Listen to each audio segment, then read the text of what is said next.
Tengo que empezar diciendo que para mí la literatura es como un mal amor. Eso ni contigo ni sin ti tiene mis penas remedio, contigo porque no vivo y sin ti porque me muero. Bueno, a mí me pasa con la literatura exactamente eso. O sea, si escribo lo paso horrible, pero si no escribo lo paso peor. Vas a ver que muchos escritores de éxito enorme son bastante tontos. Cuando empecé en este mundo de la literatura nadie me tomaba en serio. No me preguntes por qué, pero es como una plaga. Nadie lee, pero todo el mundo quiere ser escritor. ¿De qué te sientes más orgullosa? De haber desistido. Carmen, así dítelo, que... Dítelo. ¿Sí? Eres un referente con mayúsculas. Por eso digo siempre que le debo todo a mis defectos, no a mis virtudes. Hay cantidad de mujeres cuyas obras o lo que han hecho en esta vida ha pasado completamente inadvertido. Y en ese sentido me gusta mucho sacarlas a la luz porque son historias absolutamente increíbles. Bueno, te voy a dar el título que es mi epitafio, un fenómeno que es nuevo, y es que como hay tanta opinión y tanta palabrería, al final vale lo mismo lo que dice un premio Nobel que lo que dice un influencer. Bueno, mi próximo libro es como una especie de novela de detectives a principios del siglo XX, y te voy a decir el título.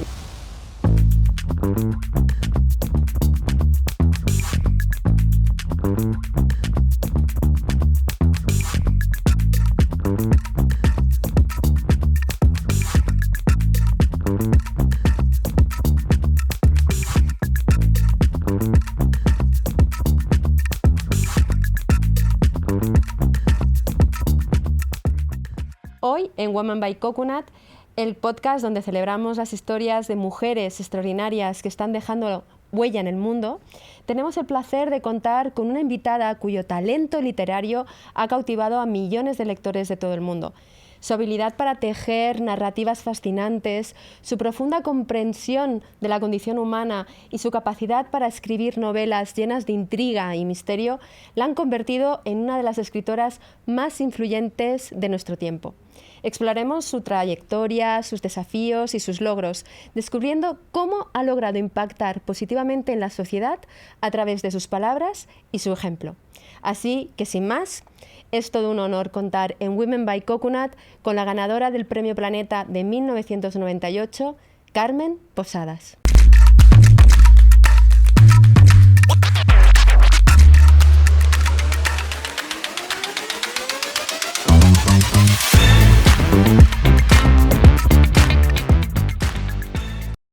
Pues bueno, Carmen, antes de nada, millones de gracias por invitarnos a tu casa para poder hacer este maravilloso podcast contigo. Y para empezar, pues la primera pregunta, eres de una generación que todavía no se está hablando, pero es maravilloso. Eres coetánea de gente increíble, desde artistas como puede ser Dalí, pasando por Gabriel García Márquez, Isabel Allende. O sea, mi pregunta es, ¿has conocido a alguno de ellos? Porque mi mente romántica piensa, oye, pues puede ser han coincidido y se conocen entre ellos o en algún momento. ¿Has conocido a gente coetánea, pues eso, como pues desde Isabel Cochet, Paco de Lucía? Isabel Cochet sí, Paco de Lucía no, Isabel Allende sí, García Márquez también, Vargas Llosa, sí. Sobre todo de mi gremio, creo que los he conocido todos. ¿Y ha habido sinergias? ¿Habéis quedado? ¿Cómo han sido esas quedadas?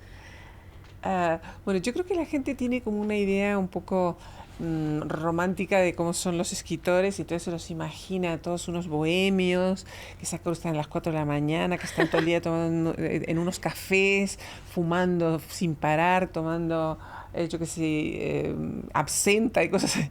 Los escritores somos como oficinistas, eso es lo que te digo desde ya.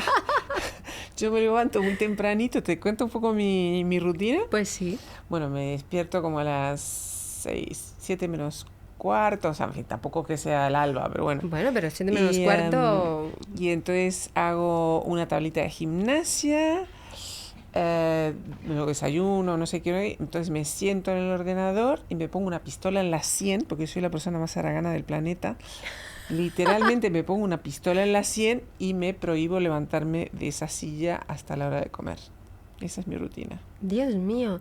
Y, porque claro, es que el trabajo de un escritor no te lo imaginas, ¿no? Yo realmente, si tuviera que tener esa disciplina de ponerme a escribir todos los días, y cuando te sientas delante de, no sé en qué escribes, pero de ordenador o lápiz o tal, cuando hay un bloqueo, ¿qué pasa? Bueno, todos los días hay un bloqueo, porque lo mío es muy patético, pero en fin, tengo que empezar diciendo que para mí la literatura es como un mal amor. Eso ni contigo ni sin ti tiene mis penas remedio, contigo porque no vivo y sin ti porque me muero. Bueno, a mí me pasa con la literatura exactamente eso. O sea, si escribo lo paso horrible, pero si no escribo lo paso peor. Todo es un sufrimiento espantoso, pero cuando acabo es la felicidad total. Y entonces, bueno, yo me siento delante del ordenador, no tengo la más pajolera idea de lo que voy a escribir, no sé nunca nada. Ya sabes que hay dos tipos de escritores, los que saben lo que van a escribir, los que no tienen ni idea. Yo soy de los que no tienen ni idea. Bueno. Y entonces ese ordenador parpadea y digo, bueno, Carmencita, a ver qué se te ocurre. Y de repente empieza a salir una idea y vas tirando el hilo, el hilo, el hilo. Y es casi mágico, porque es como si las historias se escribieran solas. ¿Y cómo te inspiras? ¿Cómo llega esa inspiración? ¿O qué miras, películas? ¿Cómo consigues inspirarte?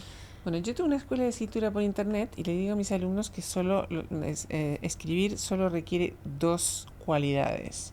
No hay que ser extraordinariamente inteligente. Si tú miras ahora la lista de los libros más vendidos, vas a ver que muchos escritores de éxito enormes son bastante tontos. Tampoco hace falta ser extraordinariamente culto. No sé si a ti te ha pasado, por ejemplo, de leer un libro que te da la sensación que el escritor te está diciendo, ahora te vas a enterar lo mucho que sé. Sí. Y te tumba a base de datos, de fechas, de batallas, y te dice, pero bueno, ¿para qué todo esto, no? O sea que no hay que ser extraordinariamente culto, no hay que ser extraordinariamente inteligente, hay que ser muy tenaz, eso sí. Y después las otras dos cualidades son una gran curiosidad. Un escritor se está haciendo preguntas todo el tiempo, ¿por qué pasa esto? Y esas dos personas que van por ahí, ¿qué son? ¿Son hermanos? ¿Son amigos? O sea, te estás haciendo preguntas permanentemente. Y la segunda cualidad es ser un gran lector. Claro. O sea, no se puede ser un escritor si uno no lee. Eso es verdad. ¿Y cómo decidiste ser escritora? ¿Cómo llegó ese camino? Porque no es un camino común. No, sobre todo ahora es más común, porque todo el mundo quiere ser escritor. No me preguntes por qué, pero es como una plaga. Nadie lee, pero todo el mundo quiere ser escritor. Pero en mi época era muy raro. Y todo se debe a un trauma infantil. Sí. Porque yo era una niña extraordinariamente fea. Y además era fea en una familia de guapos, lo cual es más afrentoso, ¿no? Espera un momento. No me lo puedo creer. Sí, o sea, antes se lo he dicho y te lo vuelvo a repetir. O sea, cuando te he visto he dicho, Dios mío, qué preciosidad, o sea, muy guapa. Vamos, o sea, yo ya sé cómo quiero llegar, ¿no? Bueno, no me lo puedo creer. Que me lo digas y me has arreglado el día, pero yo era una niña feísima. A mí también me lo dijeron, ¿eh? Que lo ¿Tú también eras fea? Sí. Ah, ¿ves? O sea, que sabes perfectamente lo que estoy hablando, ¿no? Sí. Y además, como te digo, todos eran divinos en mi casa. Mi padre era un príncipe, mi madre era actriz de cine, o sea, una cosa descacharrante. Mis hermanas rubias, ojos verdes, las dos, además eran graciosísimas y contaban chistes y cantaban canciones. Y yo canto como una rana, jamás nadie se ha reído con un chiste mío, o sea, era una cosa espantosa. Así que iba a mi cuarto y escribía un largo y lacrimógeno diario, que es el comienzo de mi vocación. Por eso digo siempre que le debo todo a mis defectos, no a mis virtudes. ¡Ostras, qué bueno! Y hablando de esto, si pudieras escoger a un personaje de tus novelas y cenar con él, ¿quién sería? De mis novelas. Ay, a ver. Pues, pero un personaje real, un personaje inventado por mí. Claro, lo que tú quieras. Bueno, puede ser un personaje real. Es que yo siempre he querido comer con César Borgia. Toma. Sí, me gusta mucho. Porque es una historia muy curiosa. Es un hombre que la vida le dio... yo siempre pienso que la vida es como un juego de naipes, ¿no? Entonces hay gente que le dan el repóquer de ases para salir y otro que le dan una pareja de doses. Y a lo mejor el del repóquer de ases juega mal sus cartas y se arruina, y en cambio el de pareja de doses gana la partida, ¿no? Y César Borgia era de los que le habían dado el póker de ases. Toma. Y entonces era el hijo del Papa, tipo guapísimo, muy inteligente. y sin embargo acabó fatal. Y literariamente es mucho más interesante la gente que fracasa que la gente que tiene éxito. Sí, eso es verdad, ¿no? Y entonces, bueno, pues siempre he querido comer con César Borgia. Y que te cuente, ¿no? Cómo ha llegado hasta ahí y qué pasó realmente, Exacto. ¿no? Y ¿ha habido alguna escritora que haya influenciado, escritora o escritor, que te haya influenciado en tu vida? Bueno, ha habido muchas. O sea, por ejemplo, Jane Austen para mí es un referente y creo que de vez en cuando le he copiado.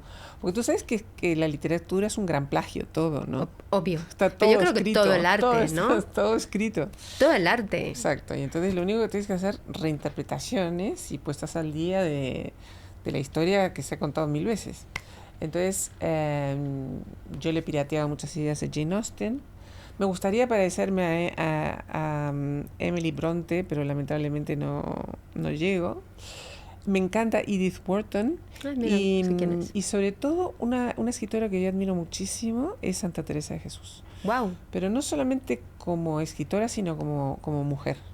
Wow. O sea, no es nada fácil en aquella época crear, o sea, bueno, por supuesto fundar una orden. Fue una gran incomprendida sí, y muy pionera. Exacto, en todos los sentidos, y una grandísima escritora. ¿Has escrito novela, ensayo, guiones? O sea, ¿cuál es el género que más disfrutas?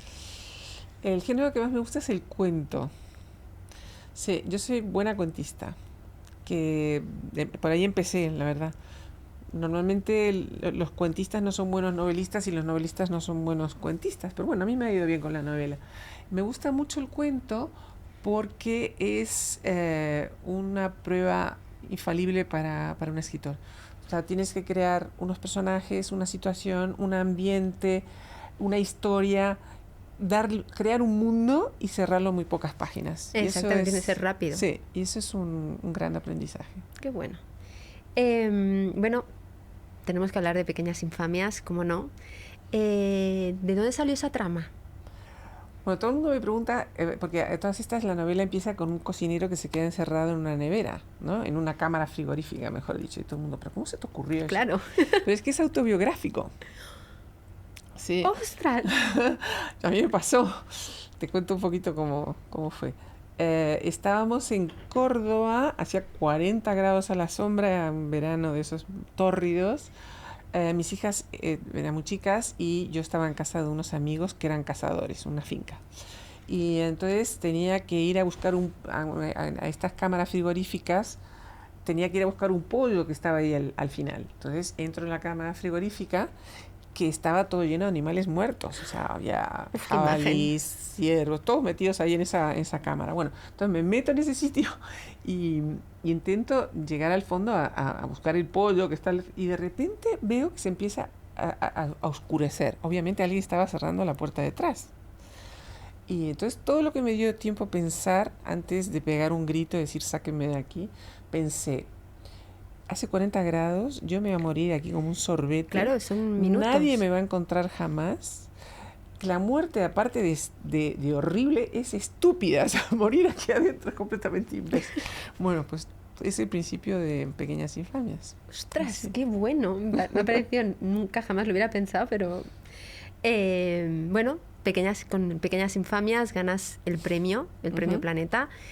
¿Qué significó para ti ganar un premio tan referente, ¿no? Para mí es el premio más importante. ¿Qué significó para ti? Bueno, hay un antes y un después para mí en la vida, ¿no? Yo antes del Premio Planeta estaba traducida a 4 idiomas, ahora estoy traducida a 30, todo eso se lo debo al premio. Y además, yo cuando empecé en este mundo de la literatura nadie me tomaba en serio, porque estamos hablando de los años 80, que no es como ahora. En los años 80, si tú querías ser una escritora, tenías que tener un aspecto. ¡Ostras! Claro. Entonces el aspecto era un poco Carmen Martín Gaite. Entonces había que usar unas faldas muy largas y usar boina y tener el pelo blanco y cosas por el estilo. Yo no daba el perfil, yo era minifalda y desde luego no daba el perfil. Nadie me tomaba en serio. Y para colmo, me casé con el gobernador del Banco de España, que era 22 años mayor que yo, entre eso y que yo era sudaca y que además escribí un libro que se llamaba El Manual del Perfecto Arribista, pues ya te puedes imaginar cómo fueron mis debuts en esto de... Muy rompedores. mi debut, mejor dicho, mi debut en esto de la literatura. Pues nadie me tomaba en serio. Tardé mucho en reconducir esta situación. Y a nivel tú, o sea, esto es lo que supuso para fuera, pero para ti, o sea, yo te conozco poquito, hemos estado hablando y veo una gran crítica dentro de ti. Sí. Por fin te dijiste a ti misma, oye, mira todo lo que he hecho, mira lo que he conseguido. No me lo dije, no, porque es verdad lo que tú dices, yo soy extra crítica conmigo mismo, me flagelo todo el rato diciendo, bueno, muy bien, has conseguido esto, pero ahora te falta esto y te falta lo otro, te falta lo de más allá. Pues Carmen, Así dítelo, que... Dítelo. ¿Sí? Eres un referente Bueno. con mayúsculas, por favor. Me voy a dar un golpecito así en el hombro. No me voy a convencer, pero bueno. No, después de esto nos pasa muchas. Otra de tus obras fue Invitación a un asesinato, que se llevó a la gran pantalla. ¿Cómo fue esa relación? ¿Cómo se llevó? Bueno, ¿Te gustó? Sí, han hecho una película de Netflix que la protagonista es Maribel Verdú, es una coproducción con México y estoy muy contenta porque ha estado un montón de semanas entre los más vistos de Netflix. Es verdad que cuando tú has escrito una novela, nunca es exactamente como lo que tú te imaginabas, ¿no? Pero dentro de eso estoy contenta. Además ahora tengo otras 4 novelas en el horno que también están siendo llevadas al cine. ¡Ostras, qué bueno! ¿Y tú crees que deberías de participar más, por ejemplo, en el proceso para por ejemplo, ¿no? Tus tramas son muy de mantenerte en vilo, muchas veces hasta el final. Tal vez el que tú estés más involucrada en el proceso tal vez ayude más a mantener esa trama. ¿Cómo lo sientes tú? Bueno, yo soy muy flexible en eso, porque me doy cuenta que son 2 lenguajes completamente distintos. No tiene nada que ver la literatura con el cine y entonces si me consultan yo doy mi opinión, pero tampoco me llevo un berrinche si no me hacen caso. Porque, bueno, doctores tiene la iglesia. Sí. A ver, además también a veces es lo que dices tú, ¿no? El cine es que es un mundo totalmente distinto y tienes mucho menos espacio de tiempo principalmente para explicar algo, ¿no? Entonces, y no tienes ese lenguaje para poder llevarte a ese maravilloso mundo que te lleva a la literatura, ¿no? Que es crear un espacio que no existe y en el cine no es tan fácil llevarte además allí. también hay que ser respetuoso con el trabajo de los demás, ¿no? O sea, que si ellos quieren potenciar más esta parte de la historia o la otra, ya te digo, no voy a opinar porque entre otras cosas me llevaría un berrinche, o sea que no vale la pena. Y antes comentábamos, ¿no?, que has hecho guiones, cuentos, novelas. ¿Hay algún género que te falte y que digas, me gustaría...? Bueno, hay 2 géneros que me faltan. Uno es la ciencia ficción porque la detesto. ¿Sí? O sea, que nunca había escrito nada de ciencia ficción. Yo soy una fan de la... ¿Sí? Oh, qué suerte. Yo nunca le he visto el punto, pero bueno, a lo mejor pues, estoy perdiendo algo. Luego puede ser, comentamos alguno a ver si te llevo para el lado. Bueno, a lo mejor me abres un nuevo mundo porque nunca me ha gustado. Y otra es la poesía. O sea, yo he escrito 2 versos en mi vida. Uno con 9 años, que más vale olvidarlo. Y luego un soneto que hice así, no sé, tenía un libro que necesitaba que San Juan de la Cruz hiciera un soneto. Y yo, como era muy osada, hice un soneto inventándome que era San Juan de la Cruz. Imagínate la cara dura que tengo. Pero bueno, bueno, mira, no me salió tan mal. Hay que ser valiente en el mundo. Sí. Pues me gusta mucho lo de la poesía, me suena muy bien. El mundo literario, aunque mucha gente me imagino no lo sabe o no lo piensa, es un mundo, al menos desde mi punto de vista, extremadamente competitivo. Y ahora más, porque lo que decías, ¿no? Todo el mundo quiere escribir, además con la inteligencia artificial están apareciendo cosas por ahí que todavía pues lo ven con más claridad. ¿Cómo gestionas esta competitividad? ¿Cómo encuentras tu nicho, tu espacio para poder gestionar esta competitividad? ¿Y qué consejo darías para un mundo tan competitivo? Sí, sí, es verdad. Yo por suerte ya me toca todo esto de retirada, ¿eh? Porque si no, no te creas que me gustaría mucho vivir en un mundo que las novelas las escribe el chat GPT. ¿Y cómo llevas las críticas? Porque antes me has comentado, ¿no? Creo que al principio, ahora no lo sé, pero al principio, con lo que me comentabas de la minifalda, ¿no? O sea, rompías mucho el prototipo de la escritora que se esperaba en el Sí. momento. ¿Cómo has llevado las críticas? ¿Cómo las has gestionado? Yo me acuerdo cuando empecé en esto de la literatura, una de las críticas empezaba así: Carmen Posadas es la propietaria de esas piernas que vemos, que vemos todos los jueves en televisión, porque en ese momento yo hacía un programa que se llamaba Entre Líneas, que era un programa de entrevistas a escritores. Y entonces, eh, hoy en día sería de un machismo inconmensurable, pero en aquella época pues la gente se permitía ese tipo de cosas, ¿no? Y entonces, bueno, pues te juzgaban por si tenías las piernas largas o cosas ¿Y, por el estilo. y alguna vez has tenido una crisis, o sea, perdón, una crisis, no, una crítica que realmente te tocara y que te dijera, y que tuvieras, ¿no?, que gestionarla porque realmente te dolió, ya fuera por bien o mal, da igual, pero que tuvieras que gestionarla y cómo la gestionaste? Bueno, tengo la suerte de que aquí en España no es como en el mundo anglosajón, que una crítica te puede destruir una carrera. Aquí los críticos, bueno, tienen una influencia muy limitada, o sea, que pueden decir los horrores que les dé la gana, que el lector no va a cambiar su opinión por eso, ¿no? Pero sí, no sé, por ejemplo, cuando escribí Pequeñas Infamias, tuve unas críticas absolutamente demoledoras. Una de las críticas era de un señor que luego me enteré que se había presentado el mismo premio. Claro, es normal que no le gustara nada mi novela. Después otro, que era de estos así puristas y súper exclusivos, que me reprochaba mucho que yo ponía onomatopeyas. Y entonces, pues, no, ¿por qué pone onomatopeyas? Y digo, bueno, pues, ¿y qué? ¿Y qué? Sí, ¿no? ¿No? Si ese es el gran reproche. Así que no, nunca me ha preocupado demasiado. Eso está bien, que no te No. preocupen, porque me da la sensación de que una de las críticas más duras eres tú, a Ah, por ti eso, para mismo. críticas yo. Em, Después de una carrera, cuando miras hacia atrás, ¿de qué te sientes más orgullosa? Ah, de haber resistido. Sí, sí, sí, sí, sin duda, porque como te decía antes, la literatura no son los 100 metros lisos, es la maratón. Y además hay muchos escritores que empiezan con una carrera muy fulgurante, tienen un éxito enorme al principio de su carrera y luego se quedan completamente bloqueados. Yo me acuerdo que eh, ¿te acuerdas de esa novela que se llama El perfume? Sí. De Peter Susskind. Bueno, Peter Susskind es el marido de mi editora en Alemania. Entonces yo cada vez que iba a Alemania le preguntaba: oye, ¿qué tal Peter? ¿Está escribiendo algo nuevo? Sí, sí, sí, tiene una novela entre manos y ya dentro de nada, unos meses ya saca. Nunca volvió a Nunca sacar más. nada. O sea, le bloqueó por completo ese éxito enorme mundial que tuvo, ¿no?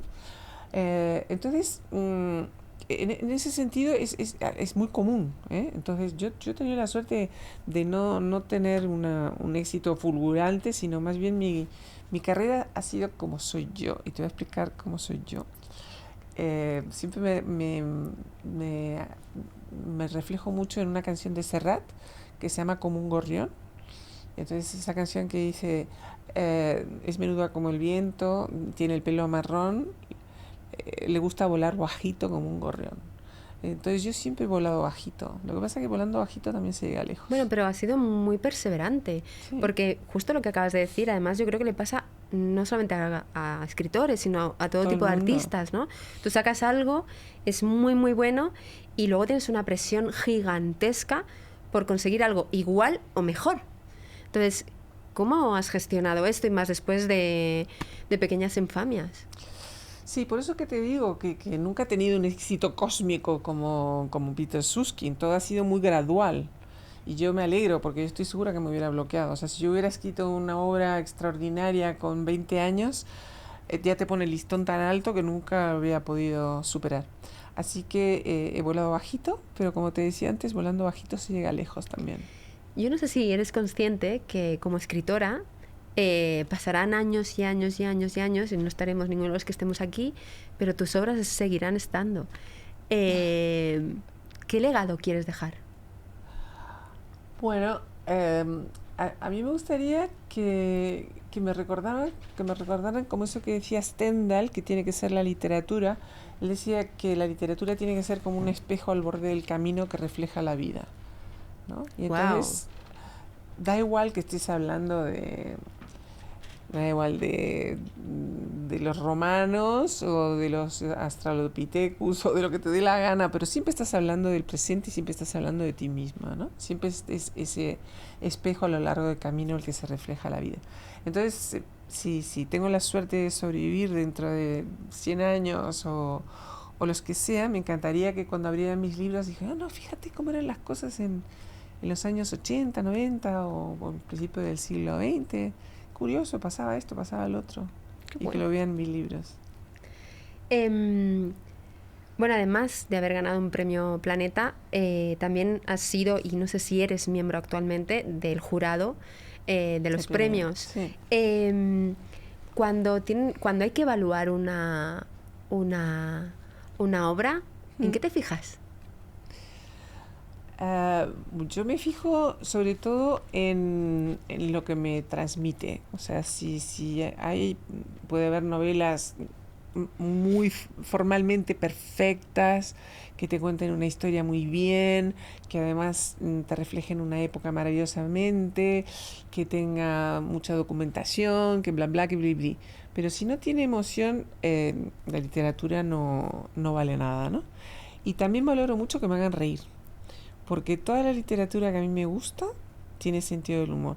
Y no solamente las novelas cómicas, ni las obras humorísticas, ni nada por el estilo, sino que, yo sé, por ejemplo, yo me he reído a carcajadas con La Metamorfosis de Kafka, que es uno de los libros más Nunca vi. acongojantes, una de las novelas, mejor dicho, es muy cortita, pero bueno, una novela muy acongojante, sin embargo yo me moría de risa. Bueno, pero el humor también es muy importante cuando tú quieres retratar el horror. El humor es muy importante porque la mejor manera de hablar de las cosas serias es hacerlo en broma. Eso es verdad, eso es verdad. Bueno, antes hemos hablado un poquito de la literatura británica, ¿no? Em, tenemos a Joanne Rowling, ¿Sí? más conocida como J.K. Rowling, ¿Sí? que utiliza, a día de hoy sigue utilizando seudónimos para escribir. También, sobre Porque ya todo, se por ejemplo, conoce, claro. y es muy conocida Sí. y tiene varios seudónimos Sí. para escribir. Entonces, yo mi primera pregunta a esta relación es, ¿se necesitan realmente seudónimos? ¿Las mujeres en el mundo anglosajón, el mundo hispano es distinto? ¿Por qué se utiliza? No, yo creo que en el caso de J.K. Rowling, ella utiliza iniciales, quizá al principio para no desvelar que era una mujer, puede ser, pero que es mucho más corriente en el mundo anglosajón que en el mundo español. O sea, en el mundo anglosajón tienes a D.H. Lawrence o tienes a A.G. Wells, son todos iniciales, o sea que hay muchos escritores que firman con sus iniciales. Sí, pero No por es ejemplo, necesariamente mujer, no necesariamente J.K. mujeres. Rowling tiene un seudónimo que es no sé qué, Graham. Ya. Bueno, pero eso es por otra razón distinta. Mm. Es porque cuando a mí incluso me ha pasado, por ejemplo, yo en Estados Unidos me ha ido muy bien con mis novelas policíacas, pero cuando quería que me tradujeran mis novelas históricas no las querían porque me tienen metida en un nicho y entonces yo como novela histórica no les intereso. Y eso no solamente me pasa a mí, sino que le pasó a Agatha Christie, ni más ni menos, y le pasó a J.K. Rowling. O sea, ella intentó escribir novelas para adultos y se cambió de seudónimo, o mejor dicho, de nombre por eso. Porque la gente te identifica con un nombre y si cambias de género, Y una pregunta, no funciona. Pero ya te digo que no le funciona a las grandísimas.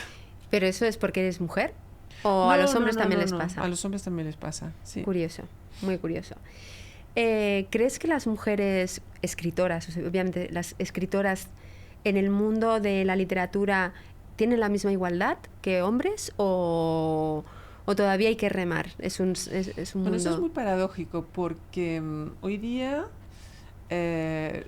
las las dos mujeres, mejor dicho, las dos personas que más libros venden en los últimos, yo qué sé, 50 años son mujeres. J.K. Rowling por un lado y Agatha Christie por otro. Son mujeres, ¿verdad? Y si tú ves la lista de los libros más vendidos, hay muchísimas mujeres. Sin embargo, eso no se traduce a otras instancias. O sea, mucho menos mujeres ganadoras del premio de la crítica, del premio Princesa Asturias, del premio Cervantes, etcétera. O sea que todavía para llegar a las instituciones falta un poco, pero yo creo que más o menos se va subsanando, igual que pasa con la academia. Ahora hay más mujeres de las que había antes, comparativamente hay poquísimas, pero bueno, que más o menos se va poniendo remedio. ¿Y tú crees que tiene algo que ver con que en el mundo académico, en el otro lado hay más hombres y en el mundo de la lectura sí, hay muchísimas mujeres? Yo me subo en el metro, en el tren y vamos, te diría que el 90% de las que van leyendo son mujeres. Eso pasa, sí, se sabe que el 90%, no sé si qué porcentaje, pero desde luego ganan por goleada las mujeres lectoras, con lo cual se hace mucha literatura adaptada a mujeres. De hecho, está el fenómeno de Carmen Mola, que es muy curioso, porque yo soy jurado del Premio Planeta y cuando tuve que dar el nombre o sea, a mí me da una plica con el seudónimo, ¿no? Con el que se presentan sí, alguien. El seudónimo ponía Pity Flynn. Y de repente pone Carmen Mola y abajo 3 nombres de hombres. Digo, yo no he leído bien, espera, Carmen Mola, ¿y qué hacen estos 3? Y eran 3 hombres que firman como Carmen Mola. Entonces yo luego le pregunté, pero a ver, ¿y por qué os habéis puesto este nombre? Entonces me contó que es bastante gracioso. Me dice, bueno, pusimos Carmen porque es un nombre muy español y queda muy bien. Y Carmen porque mola. Porque queríamos un seudónimo femenino, porque hoy día ellos piensan que van a vender más con un nombre femenino. Cosa que era todo lo contrario de lo que ocurría hasta hace muy poco. Qué bueno. Y cuando antes, que es que lo que me comentabas, esta crítica que empezaba con lo de las piernas, se me ha quedado grabado. En aquella época, ¿tú sentías que no tenías el reconocimiento que merecías? Que, bueno, pues estaban valorando otros aspectos que no tenían nada que ver con tu literatura. Pasaba a cada rato. Recuerdo, por ejemplo, Michi Panero, que es uno de los Panero, esta familia tan intelectual, no sé qué, me hizo una entrevista un día. Entonces me dijo, bueno, Carmen, ¿tú cuándo lees? Porque estás todo el día de cócteles. Digo, bueno, primero que yo no voy a tantos cócteles, pero si eso fuera un baremo para saber quién es un buen escritor o no es un buen escritor, te aclaro que Proust se pasaba la vida en cócteles y lo mismo le pasaba a Truman Capote y a Evelyn Waugh, y después me hizo una lista larguísima de todos los escritores que estaban todo el día de cócteles. Copas, vamos, sí, total. Sí. Y tú como escritor o escritora, ¿has tenido algún desafío específico que te haya costado, que digas, o por el tipo de género, o que te haya costado realmente superar? Bueno, te voy a contar cómo hice yo para escribir la novela con la que quedé en el planeta. Yo tenía un amigo que era un gran escritor a nivel mundial y que éramos muy amigos, pero él nunca me consideraba como una escritora. Siempre era amiga, pero yo escribía libritos y él era una eminencia. Entonces, a mí esto la verdad es que me molestaba un poco. Así que decidí hacer un conjuro. Entonces, escribí en una cartulina así, escribí una frase de My Fair Lady. ¿Tú te acuerdas de My Fair Lady? Sí. Bueno, pues entonces te acordarás que hay una canción en la que ella le dice al profesor, espera y verás, Dr. Higgins, ¿no? Just you wait, Mr. Higgins. Mr. Higgins. Bueno, entonces yo me escribí en la cartulina, Just you wait, Mr. So and so, que es este señor que me basureaba tanto, y me puse la cartulina aquí. Y entonces con esa cartulina aquí escribí Pequeñas Infamias. ¡Qué grande! Es como un impulso. Bueno, tú espera y verás. Sí, ¿no? Es esto cuando dicen, tú no puedes hacerlo, pues mira cómo lo hago, sí, ¿no? Exacto. Me encanta. Bueno, obviamente, como comentabas que tienes una escuela online de escritores, ¿qué gran consejo, uno, les das a todos? Ese gran consejo que tienen que tener. Pero ese, lo que pasa es que ya te lo conté, porque es el que te he dicho que la literatura no es los 100 metros lisos, sino la maratón. Sino el mantenerse, ¿no? Exacto. Y además el tesón, porque lamentablemente yo tengo un librito que se llama, o sea, rechazos, no sé cómo se llama, rechazos brutales. Y entonces es la carta que le escribieron a Proust diciéndole: su novela En tiempo de busca perdido es insoportable, esto no hay quien lo lea, dedíquese a otra cosa porque usted no sirve. O la que le escribieron a Melville cuando presentó Moby Dick, o todas las cartas de rechazo, que son millones, que han recibido grandísimas obras de la literatura, ¿no? Entonces, bueno, hay que perseverar, porque no solamente me ha pasado a mí, ni le ha pasado a mis estudiantes, le ha pasado a los grandes escritores. Sí, además son los que más críticas han tenido que aguantar, sí, seguro. En tu último libro, Licencia para espiar, si no estoy correcto, las protagonistas son mujeres, además son historias de mujeres silenciadas. ¿Crees que como escritora tienes, pues mujer, ¿no? Tienes una necesidad o una responsabilidad de dar voz a mujeres? Bueno, yo estoy un poquito cansada de esta literatura de mujeres, para mujeres, sobre mujeres, pero sí creo que hay cantidad de mujeres cuyas obra o cuya, bueno, lo que han hecho en esta vida ha pasado completamente inadvertido. Y en ese sentido me gusta mucho sacarlas a la luz, porque son historias absolutamente increíbles.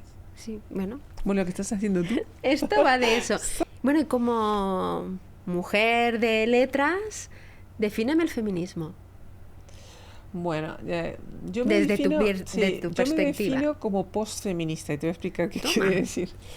Porque yo creo que hay que diferenciar entre lo que pasa en el tercer mundo y lo que pasa en el primer mundo. Ah, claro. Sí. Entonces, en el tercer mundo las mujeres siguen igual que la Edad Media. Nada más que ver lo que está pasando en Afganistán o lo que pasa en África con la ablación. O sea, realmente es terrible y hay que luchar muchísimo por esas mujeres, porque es afrentoso y monstruoso lo que está pasando. Pero luego en el primer mundo las cosas han cambiado. Es verdad que todavía queda mucho camino por recorrer. Hablábamos antes de las mujeres en la literatura, en las instituciones, etcétera, etcétera. Pero también es cierto que hemos avanzado mucho. ¿Cómo sería tu definición de, para ti, el feminismo? No, para mí, ya te digo, es el feminismo femenino, que quiere decir que yo no pienso renunciar a las armas de mujer, porque las feministas estas furibundas claro, ponen en el mismo papel que los hombres, se ponen igual de agresivas, igual de intransigentes. A mí eso no me interesa. Y las armas de mujer son utilísimas, o sea, han funcionado divinamente durante milenios y yo pienso seguir usándolos siempre. ¿Crees que la literatura hoy puede influir en la sociedad? O sea, en el pasado, claramente, en la literatura, ¿no? Quevedo, vamos, o sea, aquello era tremendo, ¿no? ¿Ahora puede influir en la sociedad, ahora actualmente? Yo creo que menos, en el sentido que ahora todo es mucho más epidérmico y más caduco, digamos, ¿no? O sea, cualquier cosa que tú digas hoy, mañana se olvida. Y es muy difícil que pase como, yo qué sé, como le pasó a Goethe con Werther. O sea, Goethe escribe Werther y de repente en toda Europa los jóvenes empiezan a suicidar. Yeah. Es una cosa increíble, pero fue así, sí. ¿no? Eso difícilmente puede ocurrir ahora.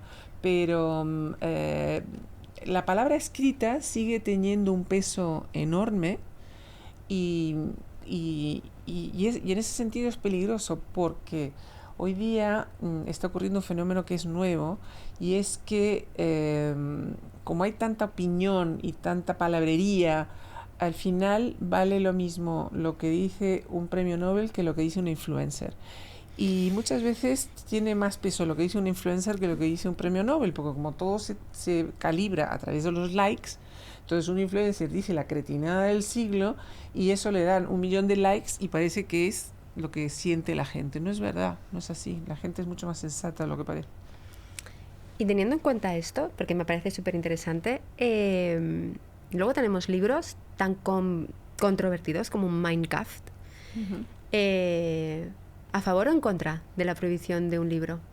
No, yo creo que es un error prohibir libros.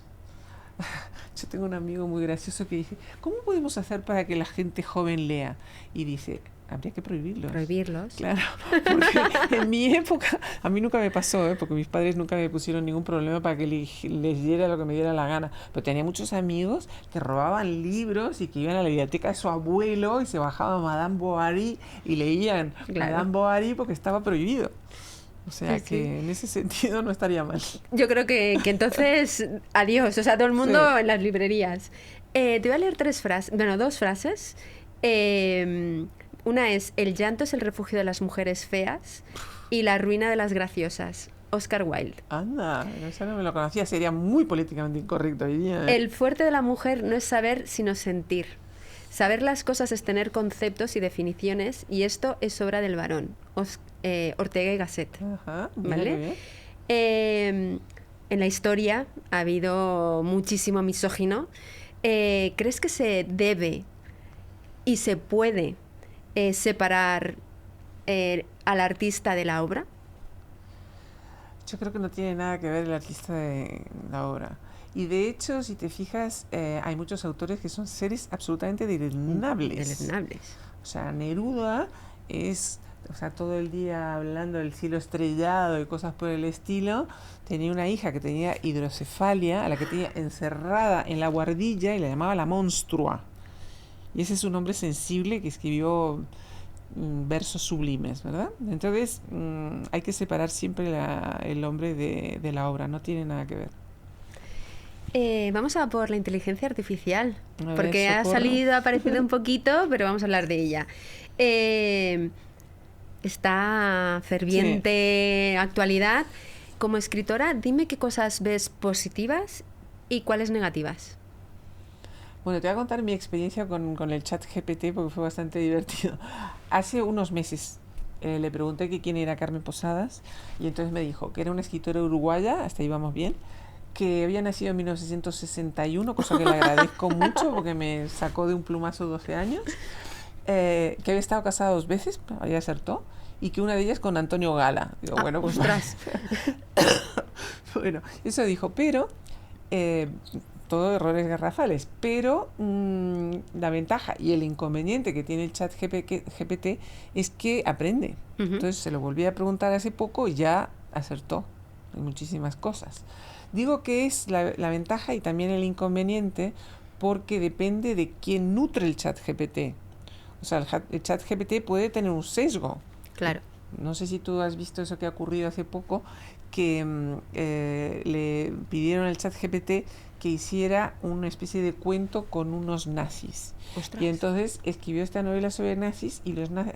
No era una novela, era una película. Y entonces los nazis, uno era negro, el otro era chino, y el otro, claro, porque tiene que ser paritario, ¿cómo exacto. se llama? Sí, bueno, tiene que ser paridad racial, ¿no? Exacto, y entonces es un disparate, ¿no? Pero por eso te digo que bueno. Es a mí lo que creo, modestamente, porque no entiendo nada de física ni nada de todas estas cosas, creo que habría que controlar quién nutre el chat GPT y corregirle los sesgos. ¿Y tú como escritora crees que puede aportar algo a la literatura? Yo no lo he utilizado para eso, pero me imagino que debe ser útil en el sentido que te da una orientación, ¿no? Entonces, yo me imagino que estoy escribiendo un cuento y no se me ocurre cómo acabarlo. Le puedo preguntar al chat cómo lo terminaría. ¿Ideas? Sí, y te da ideas, y entonces tú eliges. Eso sí. ¿Y qué crees que una inteligencia artificial nunca va a poder replicar del ser humano? Bueno, de momento, porque yo te digo que aprendes claro, sin parar. O sea, no te va a pedir que saques la bola de cristal porque a cada rato se perfecciona, dentro de poco nos va a sustituir, pero bueno.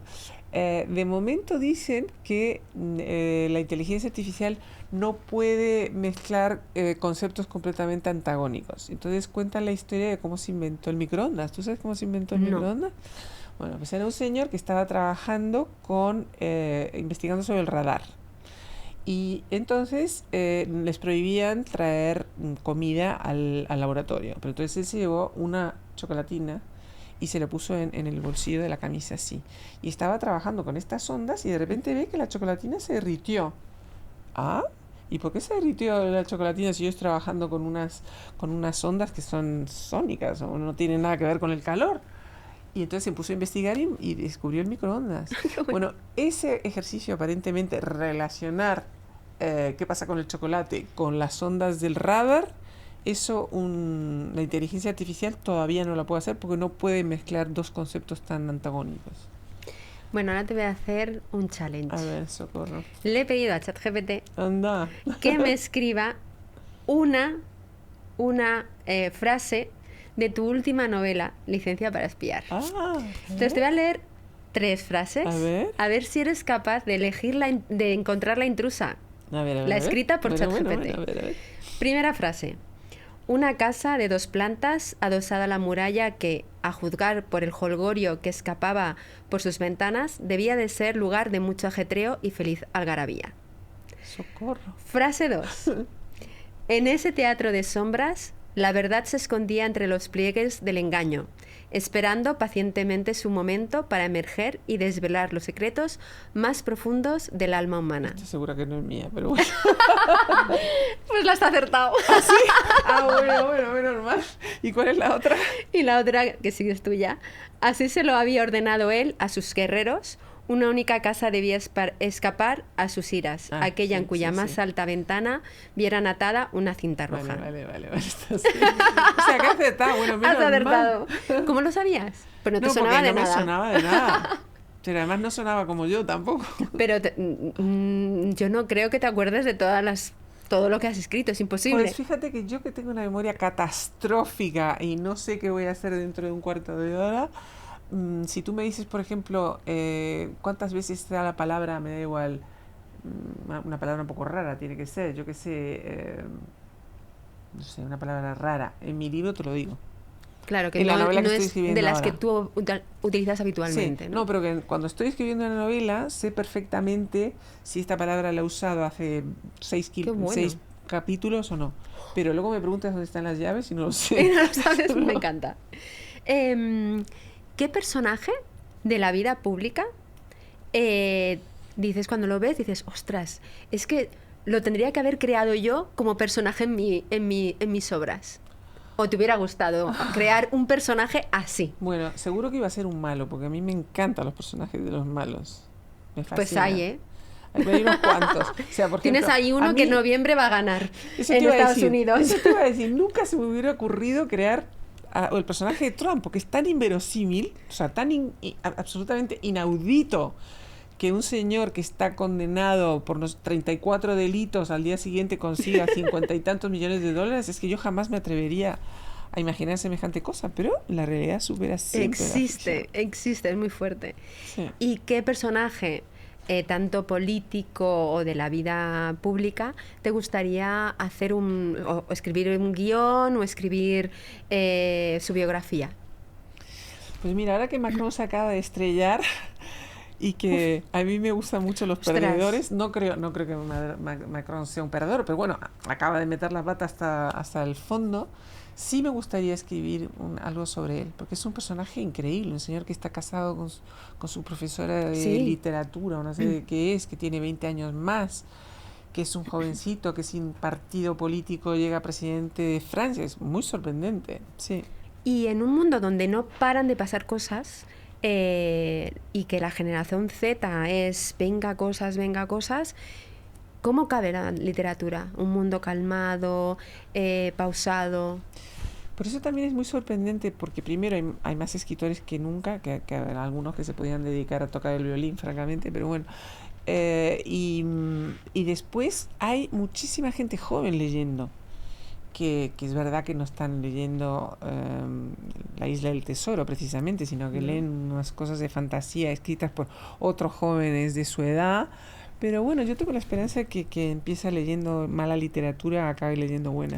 Sí. Bueno, esto podría llevar una cosa a la otra, ¿no? Sin ningún problema. Sí.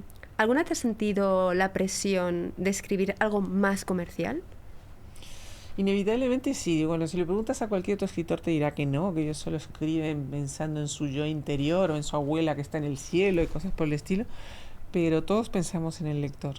Y es verdad que el lector de ahora no es el lector de los años 80 cuando yo empecé a escribir, ni es el lector, por supuesto, de los años 50.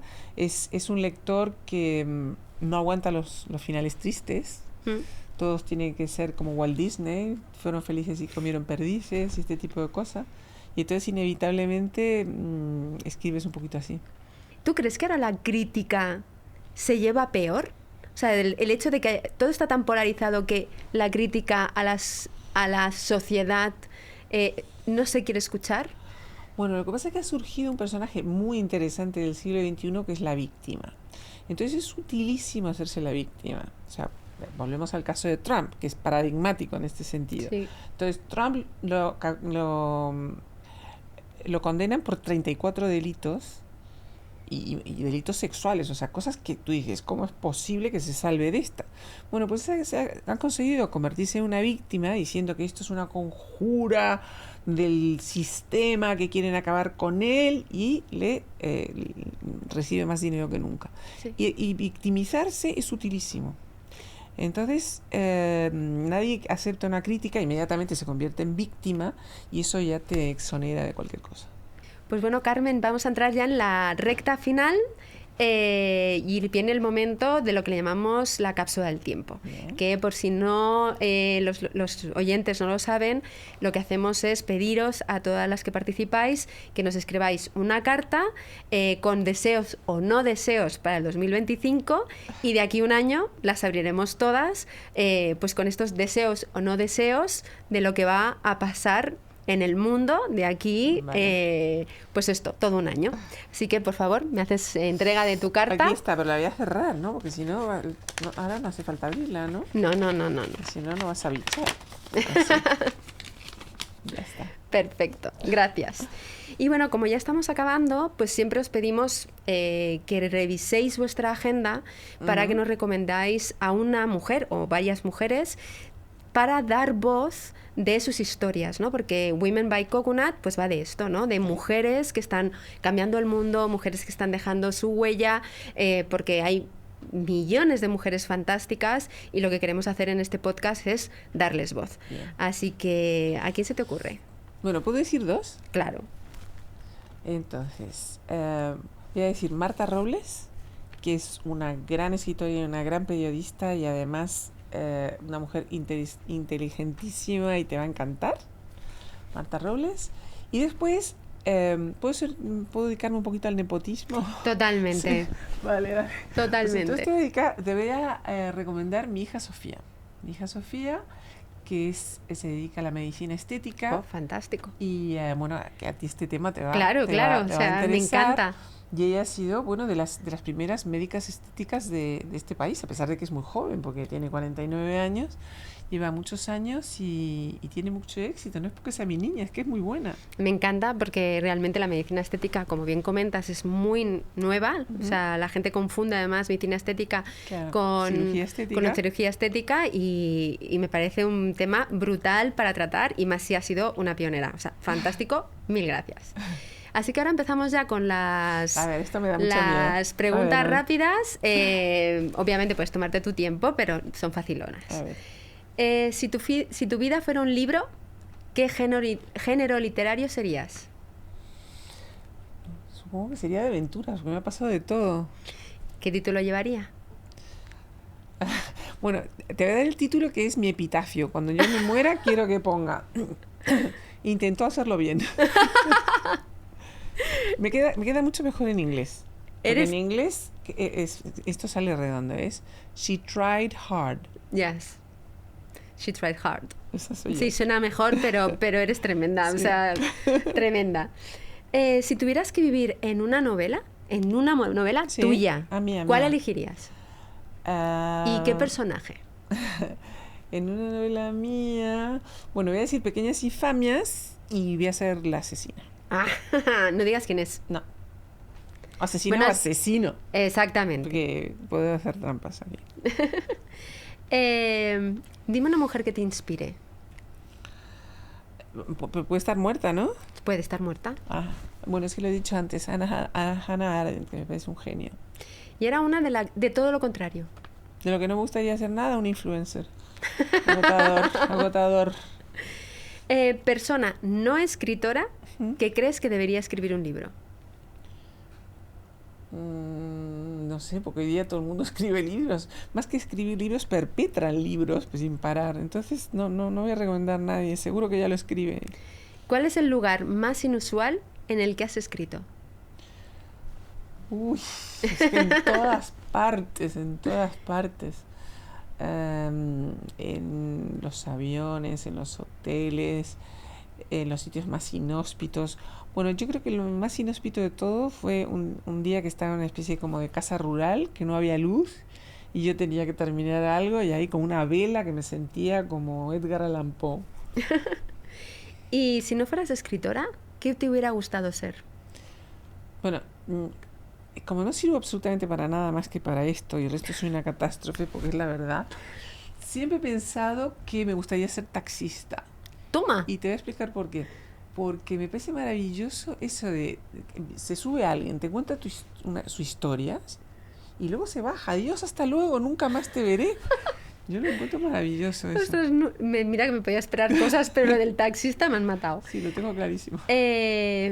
Yo espero que lo tengas. Así que A espero que lo tengas. ¿Tienes un guilty pleasure literario? Es decir, Ay, ¿tienes literario. algo que lees que no lo dirías a nadie porque te da un poquito de vergüenza? Es decir, ¿lees algún blog de una influencer? No, pero tengo un guilty pleasure de ver películas de asesinatos en la tele, esas malísimas.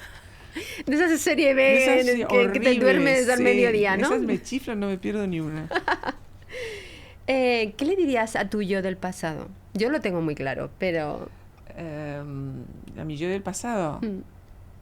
Bueno, no te preocupes, vas por buen camino, le diría. Yo, Porque Carmen, jamás hubiera pensado que conseguiría las cosas que he conseguido. bueno, yo me voy a permitir aquí una lindeza y voy a entrar, ya que estoy en el podcast, yo a tu yo de pasado le diría, eres maravillosa y cuando lo veas vas a flipar. Ahora cuando me levante te voy a dar un beso. Pero te lo digo de verdad. Un sueño por cumplir. Ay, a ver. Pues no sé, pero me gustaría hacerme un viaje fantástico con mi familia, que siempre me hago uno cortito, pero hacer algo realmente extraordinario, no sé, para darnos por Australia o algo así. Una experiencia, Sí. ¿no? Y ya para acabar, pistas sobre tu próximo libro. Bueno, mi próximo libro es como una especie de novela de detectives a principios del siglo XX, y te voy a decir el título, que ya con eso ya te cuento todo. Es al estilo Sherlock Holmes o al estilo Arsenio Lupin o una cosa de esas, y se va a llamar El misterioso caso del impostor del Titanic. Oh, me encanta. ¿Te El gusta el impostor título? del Del Titanic. Titanic. Me encanta, Va porque por ahí además la tiene cosa. que haber. Pues Carmen, hasta aquí y hemos hecho Bueno, todo se el pasó podcast. rapidísimo, ¿no? Muchas gracias bien. porque ha sido muy interesante. He descubierto muchas cosas que no me esperaba. Y nada, al resto de oyentes, muchas gracias por escucharnos. Ya sabéis que cada mes os intentamos traer a una mujer increíble que está cambiando el mundo. Y hoy hemos tenido ni nada menos que a Carmen Posadas. Muchas gracias.